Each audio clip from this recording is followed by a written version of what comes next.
Good evening, friends, and welcome to Sleepy Time Tales, a podcast aimed at helping you to get a good night's sleep. Do you find your mind plagued with the stresses of modern life, especially when the lights are out and you're trying to get a restful night? Does your spinning mind keep you awake? Follow my voice down the path towards a good night's rest. Listen to me tell a story that will keep your mind from wandering to your daytime problems, the ones you can't solve right now and will be easier to solve while rested. Listen to my voice and allow yourself to drift, following the twists and turns of the story, but slowly letting go and drifting into sleep. Before we get on with the show, I'd like to ask for a little bit of support. If you've been listening to Sleepy Time Tales for a while and find it helpful, and you have the means to do so, please consider helping me to keep it running, going out to thousands of insomniacs just like you. If you can and would like to, you can support on Patreon at patreon.com/sleepytimetales. This is a monthly support that not only helps me keep the lights on, but also can get you fun bonuses based on how much you contribute. From as little as $2 a month, you get weekly access to early release of the main episodes, so that you get your fresh sleep aid on a Wednesday instead of a Sunday. And $5 gets you weekly bonus minisodes, special edits, and a monthly megasode, which is all of the previous month's releases in one big listen. To be honest, I've had a bit of a drop-off in support in the last couple of months. I'm not saying this to guilt anyone who supported me in the past. I'm very grateful to anyone who's ever helped out in any way, whether financially or simply spreading the word. But if anyone has ever been tempted and is able to help, but just hasn't before, now seems like a good time and would be much appreciated. Of course, monthly might seem a big ask. Times are hard. It's getting difficult out there for a lot of people. But if you can make off once-off contributions, you can do that through the tip jar on the website. It's a little PayPal button I've got up there. There's also some basic merchandise up on the TeePublic store. There is our partnership with Sleep Phones, which still gets you 10% off on a purchase of $99.95 or higher. And of course, the other way to help the show, aside from the obvious financial, is just to tell people about it. If you know someone who's struggling to sleep, let them know so that they can try it out. It's as simple as that. And of course, if you do so on social media, please make sure to tag me in. That's at Sleepy Time Tales on Instagram or Twitter so that I can see and I can say thanks. Last but not least, of course, I've got to shout out the music, which is Sweet Night and Friends by Kumiku. Their music is available on their website at loyaltyfreakmusic.com. Thanks for taking the time to listen to the can rattling. Let's go down with the show. So what exactly is Sleepy Time Tales? What is it for? What is this strange thing, this strange idea, this podcast that you're supposed to fall asleep to? But lack of sleep is a health crisis in the 21st century, and this is a podcast intended to help those that it can to get a restful night. Do you find yourself lying awake at night, mind spinning in emotions in turmoil with anxieties of 21st century life? Do you wake up in the middle of the night and find yourself not able to doze back off at 3 a.m.? I'm here to help. My name is Dave, and I'm your narrator, here to help you into a restful night. Sleepy Time Tales is intended to be used as a distraction to what keeps you awake at night. Or maybe sometimes background noise or simply company. That's why I make these episodes quite long, so that I'm here for you without any pressure of the end coming. Now, as far as I know, there are a couple of different ways to engage. The main idea behind Sleepy Time Tales is that it gives you something to focus on, a story or an event that lets you keep your mind on a specific point, to stop it from spinning out into stress and anxieties, to focus just enough not to resist the embrace of a night's sleep when it comes for you. A second way, maybe for some people just need some kind of background noise. Maybe white noise, the sound of the ocean, sound of the rain, wind in the trees, or maybe just some boring dude droning on. But however you're listening and however you're engaging, it's important that you don't try to force the sleep. Just keep a light mental grip on the thread of the story and allow this need for sleep to come for you. Obviously, I'm hoping that all goes well and you're asleep before I get to the end of the episode, but don't feel pressurized. This may not work on your first night. It may take a few nights for you to get used to listening to my voice. Maybe my accent is strange to you. Maybe one episode just isn't long enough. Or maybe your problem isn't going to sleep. Maybe your problem is waking up in the middle of the night. What I recommend, because of what works for me, is to let the podcast run all night. Download a whole bunch of episodes into your podcast player of choice, put them in a playlist, and let them go. That way, if you wake up in the middle of the night and it's still running, you can just pop your earbuds back in and allow yourself to go straight back to sleep again. You can even do the same thing if you find yourself waking up just before your alarm, 60 minutes or as little as 30 minutes. You may wonder what the point is, how much use is an extra 30 minutes of sleep, but I've actually had people thank me for this suggestion. Because there's something about allowing yourself to fall asleep right before the alarm that's satisfying on a whole new level. But it's important as you're lying and listening here that you try to relax. If you're new to the show and prone to late nights lying staring at the ceiling, this may seem strange to you. So give it a chance. I'm here to work with you, to create a safe space, a cocoon in which you can curl up and allow nature to take its course. So if you're still with me, thank you for staying. If you're already asleep, we'll chat again soon. And of course you aren't hearing me, except maybe in a dream.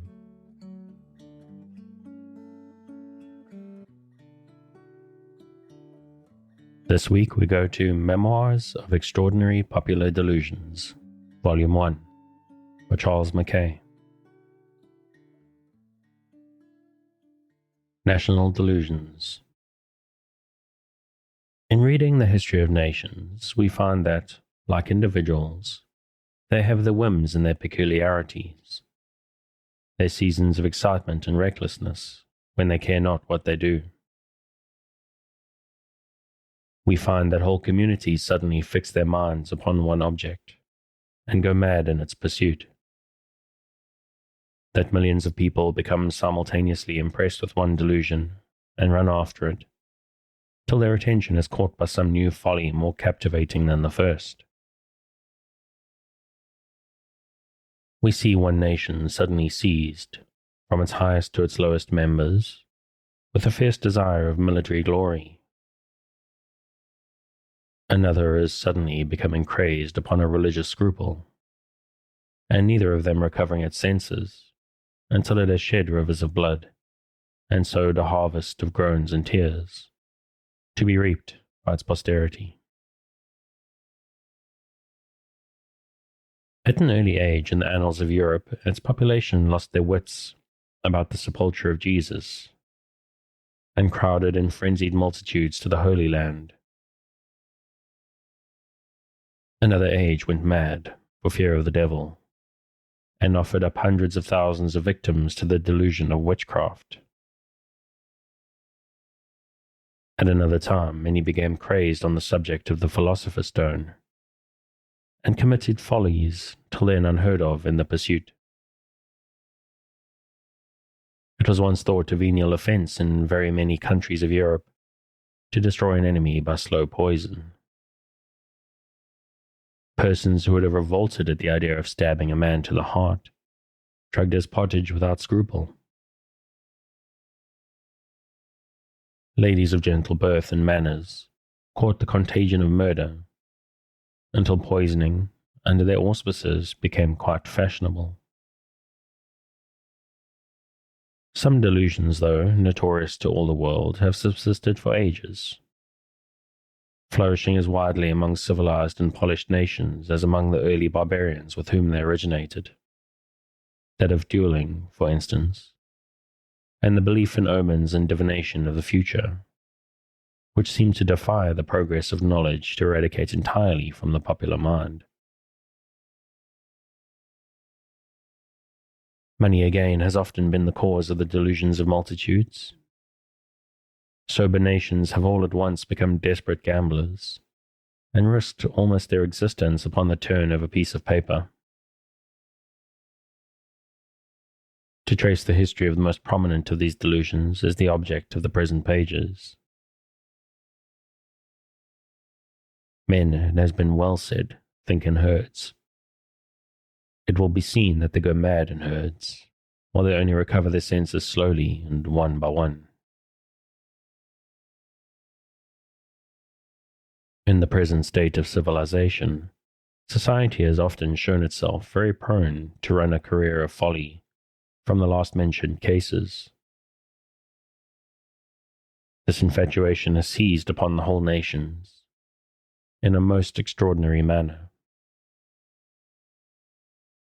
France, with her Mississippi madness, set the first great example,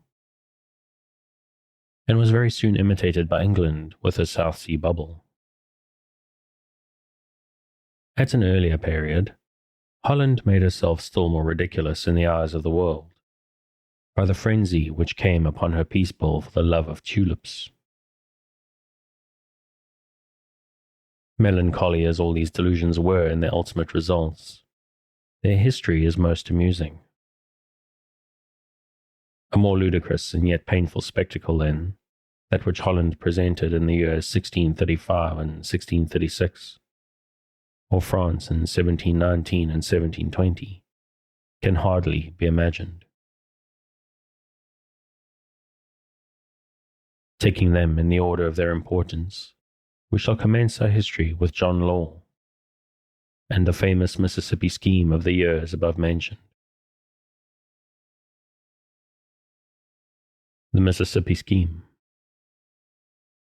Some in clandestine companies combine, erect new stocks to trade beyond the line, with air and empty names beguile the town, and raise new credits first, then cry them down. Divide the empty nothing into shares, and set the crowd together by the ears. Defoe. The personal character and career of one man are so intimately connected with the great scheme of the years 1719 and 1720 that a history of the Mississippi madness can have no fitter introduction than a sketch of the life of its great author, John Law. Historians are divided in opinion as to whether they should designate him a knave or a madman. Both epithets were unsparingly applied to him in his lifetime, and while the unhappy consequences of his projects were still deeply felt. Posterity, however, has found reason to doubt the justice of this accusation, and to confess that John Law was neither knave nor madman, but one more deceived than deceiving, more sinned against than sinning. He was thoroughly acquainted with the philosophy and true principles of credit. He understood the monetary question better than any man of his day. And if his system fell with a crash so tremendous, it was not so much his fault as that of the people amongst whom he had erected it. He did not calculate upon the avaricious frenzy of a whole nation.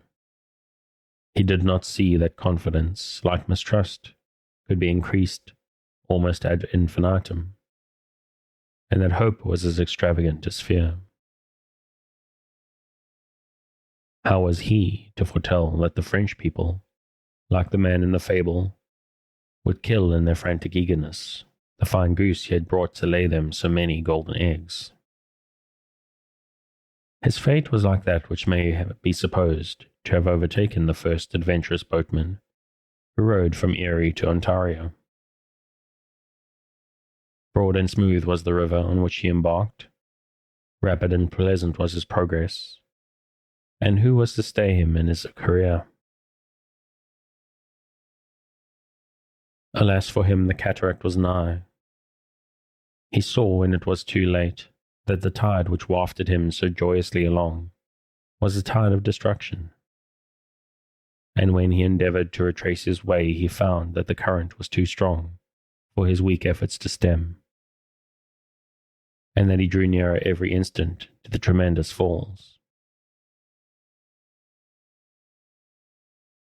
Down he went over the sharp rocks and the waters with him.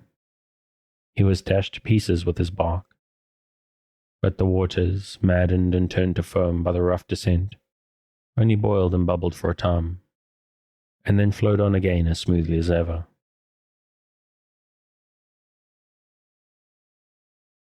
Just so it was with Law and the French people. He was the boatman, and they were the waters.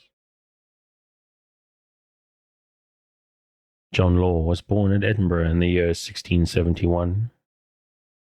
His father was the younger son of an ancient family in Fife, and carried on the business of a goldsmith and banker. He amassed considerable wealth in his trade, sufficient to enable him to gratify the wish, so common among his countrymen, of adding a territorial designation to his name. He purchased with this view the estates of Lauriston and Randleston, on the Firth of Forth, on the borders of West and Mid Lothian, and was thenceforth known as the Law of Lauriston. The subject of our memoir, being the oldest son, was received into his father's counting house at the age of 14, and for 3 years laboured hard to acquire an insight into the principles of banking, as then carried on in Scotland. He had always manifested great love for the study of numbers, and his proficiency in the mathematics was considered extraordinary in one of his tender years. At the age of 17, he was tall, strong, and well-made, and his face, although deeply scarred with the smallpox, was agreeable in its expression and full of intelligence. At this time he began to neglect his business, and becoming vain of his person, indulged in considerable extravagance of attire.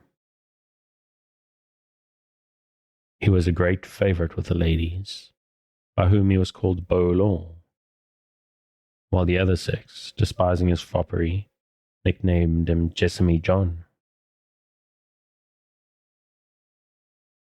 At the death of his father, which happened in 1688, he withdrew entirely from the desk, which had become so irksome, and being possessed of the revenue of the paternal estate of Lauriston, he proceeded to London to see the world.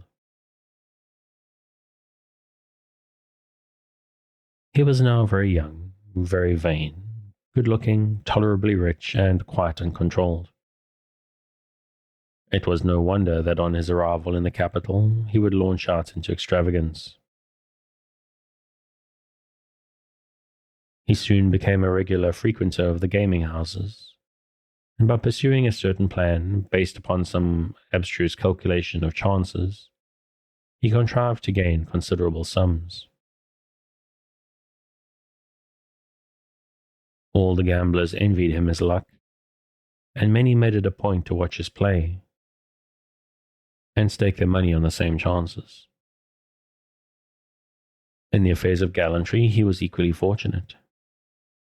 Ladies of the first rank smiled graciously upon the handsome Scotchman, the young, the rich, the witty, and the obliging. But all these successes only paved the way for reverses. After all, he had been for 9 years exposed to the dangerous attractions of the gay life he was leading. He became an irrecoverable gambler. As his love of play increased in violence, it was diminished in prudence. Great losses were only to be repaired by still greater ventures, and one unhappy day he lost more than he could repay without mortgaging his family estate. To that step he was driven at last. At the same time, his gallantry brought him into trouble. a love affair or slight flirtation with a lady of the name of Villiers, Miss Elizabeth Villiers, afterwards Countess of Orkney, exposed him to the resentment of a Mr. Wilson, by whom he was challenged to fight a duel. Law accepted and had the ill fortune to shoot his antagonist dead upon the spot. He was arrested the same day and brought to trial for murder by the relatives of Mr. Wilson. He was afterwards found guilty and sentenced to death. The sentence was commuted to a fine, upon the ground that the offence only amounted to manslaughter. An appeal being lodged by a brother of the deceased, Law was detained in the King's Bench, whence, by some means or other, which he never explained, he contrived to escape. And an action being instituted against the sheriffs, he was advertised in the Gazette, and a reward offered for his apprehension.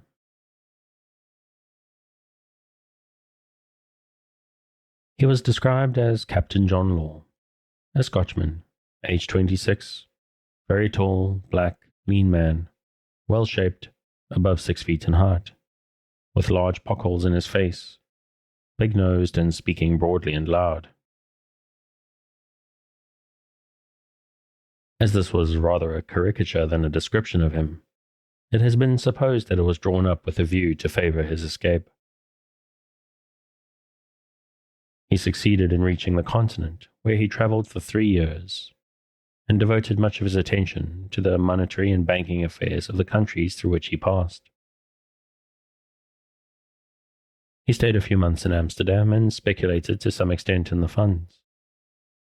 His mornings were devoted to the study of finance and the principles of trade, and his evenings to the gaming house. It is generally believed that he returned to Edinburgh in the year 1700. It is certain that he published in that city his proposals and reasons for constituting a Council of Trade. This pamphlet did not excite much attention. In a short time afterwards, he published a project for establishing what he called a land bank. The wits of the day called it a sandbank, which would wreck the vessel of the state. The notes issued by which were never to exceed the value of the entire lands of the state, upon ordinary interest, or were to be equal in value to the land, with a right to enter into possession at a certain time. The project excited a good deal of discussion in the Scottish Parliament, and a motion for the establishment of such a bank was brought forward by a neutral party, called the Squadrone, whom Law had interested in his favour.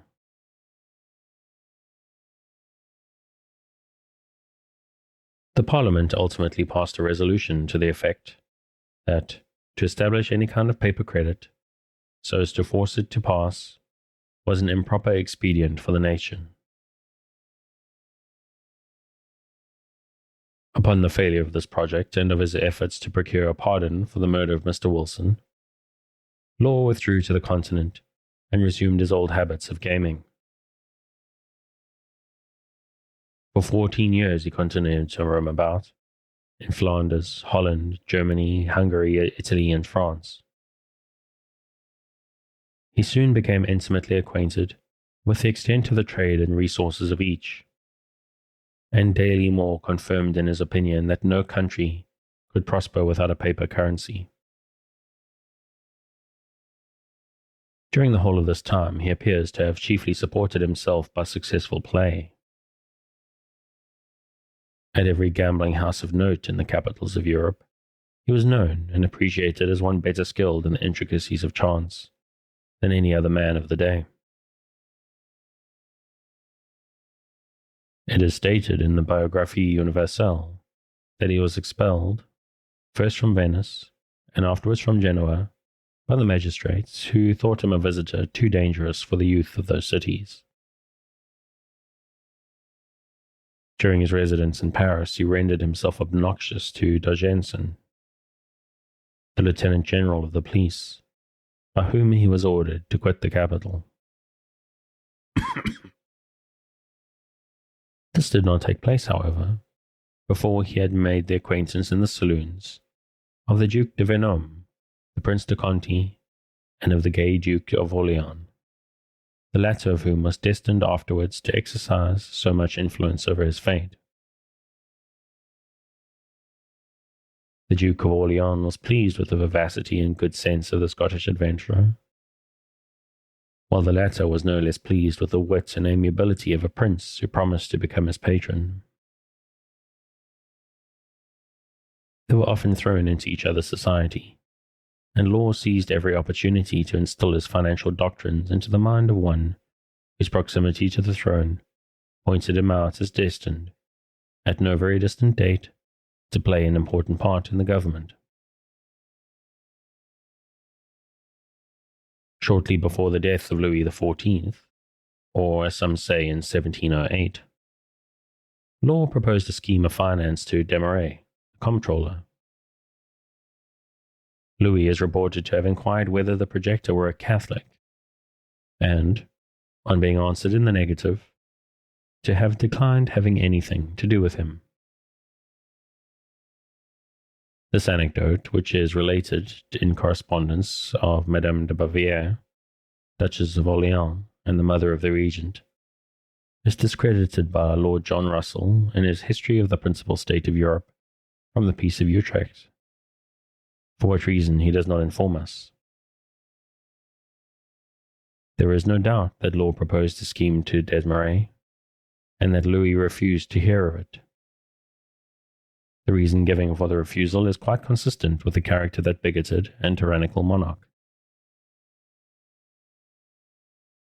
It was after this repulse that he visited Italy. His mind being still occupied with schemes of finance, he proposed to Victor Amadeus, Duke of Savoy, to establish his land bank in that country. The Duke replied that his dominions were too circumscribed for the execution of so great a project, and that he was by far too poor a potentate to be ruined. He advised him, however, to try the King of France once more, for he was sure, if he knew anything of the French character, that the people would be delighted with a plan, not only so new, but so plausible. Louis XIV died in 1715, and the heir to the throne being an infant only 7 years of age, the Duke of Orleans assumed the reins of government as regent during his minority. Law now found himself in a more favourable position. The tide in his affairs had come, which, taken at the flood, was to waft him on to fortune. The regent was his friend, already acquainted with his theory and pretensions, and inclined, moreover, to aid him in any efforts to restore the wounded credit to France, bowed down to the earth by the extravagance of the long reign of Louis XIV. Hardly was that monarch laid in his grave ere the popular hatred, suppressed so long, burst forth against his memory. He who during his life had been flattered with an excess of adulation, to which history scarcely offers a parallel, was now cursed as a tyrant, a bigot, and a plunderer.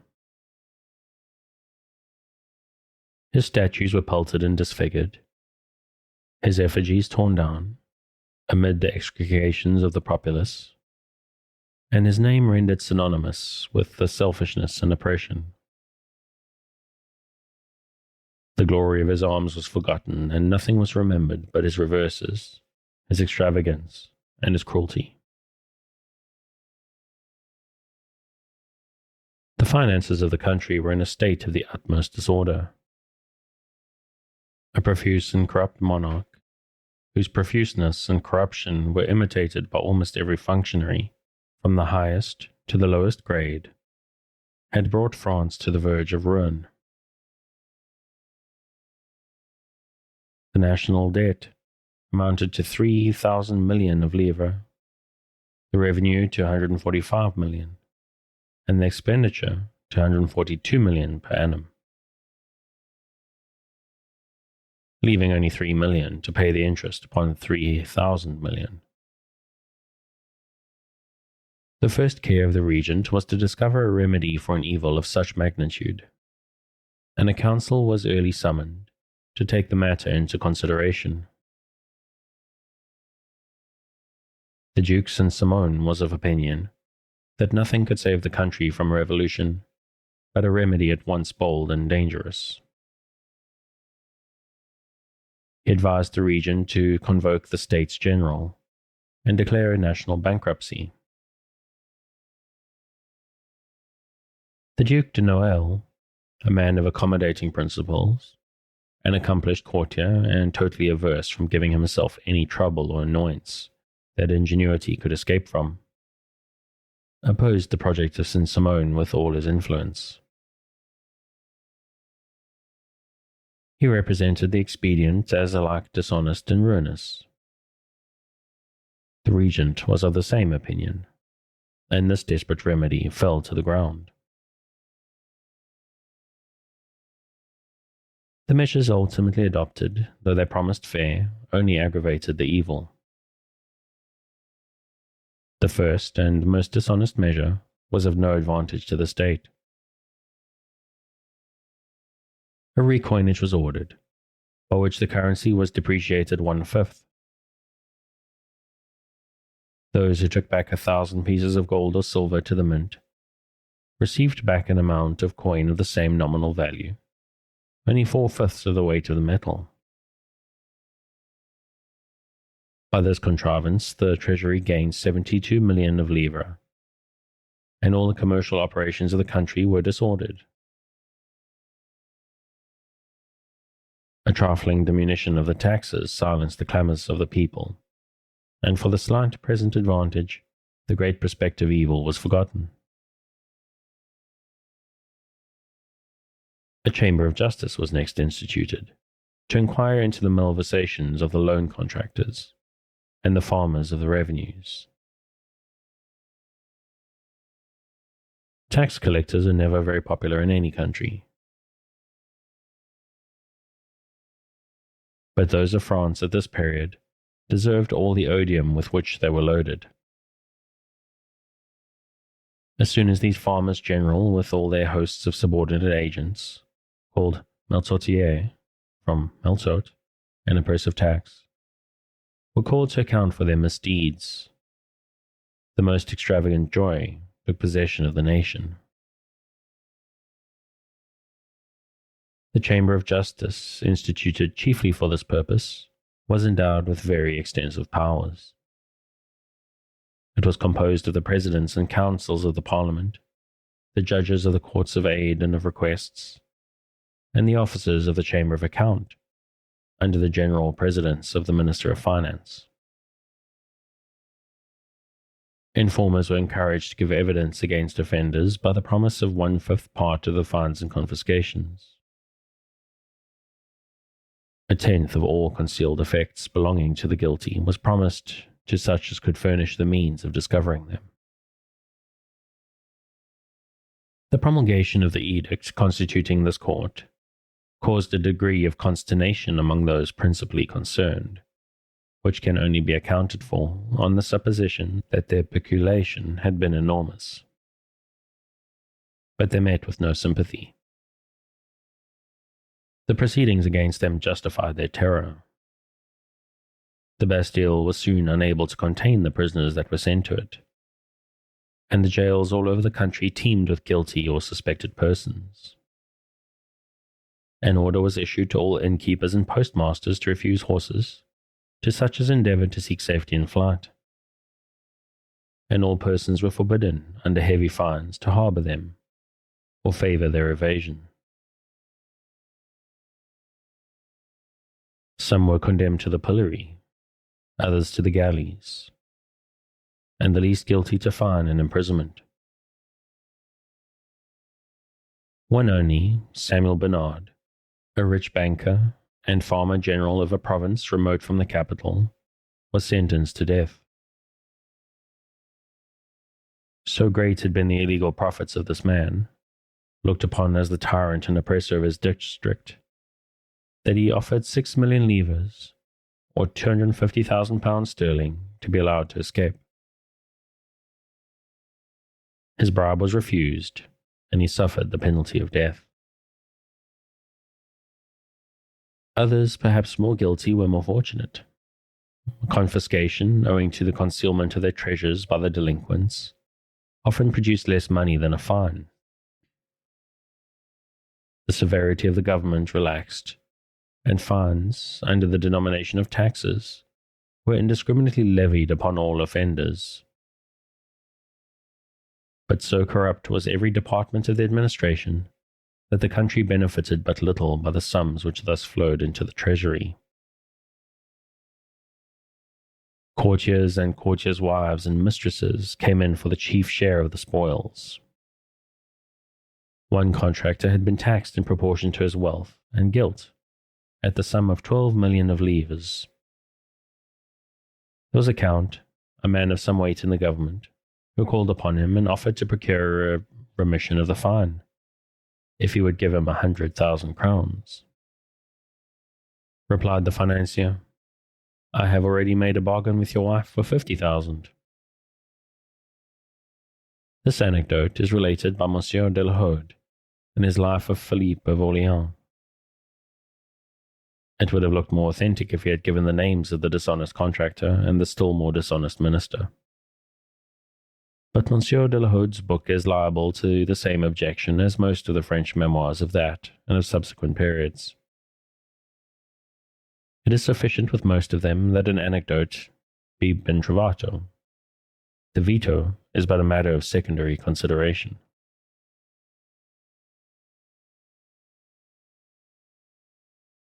About 180 million of livres was levied in this manner, of which 80 were applied in payment of the debts contracted by the government. The remainder found its way into the pockets of the courtiers. Madame de Maintenon, writing on this subject, says we hear every day of some new grant of the regent. The people murmur very much at this mode of employing the money taken from the percolators. The people, who after the first burst of the resentment is over, generally express a sympathy for the weak, were indignant that so much severity should be used to so little purpose. They did not see the justice of robbing one set of rogues to fatten another.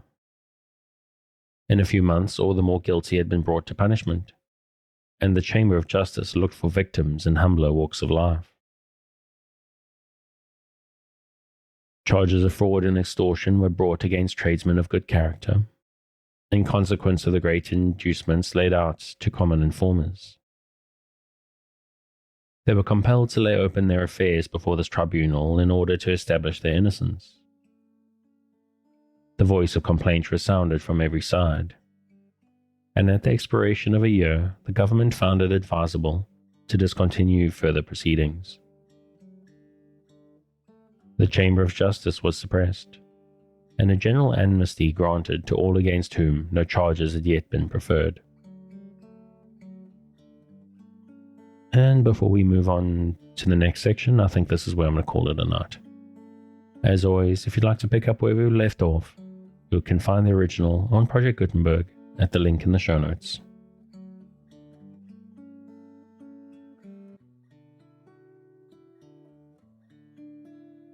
Thanks again for joining me on this episode of Sleepy Time Tales, the podcast designed around a bedtime story to help you to get a restful night. New episodes will be released every Sunday night to give you something fresh to help you rest in a new week. But make sure to subscribe in whatever service you use so that you get your new episodes whenever they come out. A reminder that the music for tonight is Sweet Nights and Friends by Kumiku. Check out more of their work on their website, which you'll find linked in the show notes. Good night, and sweet dreams.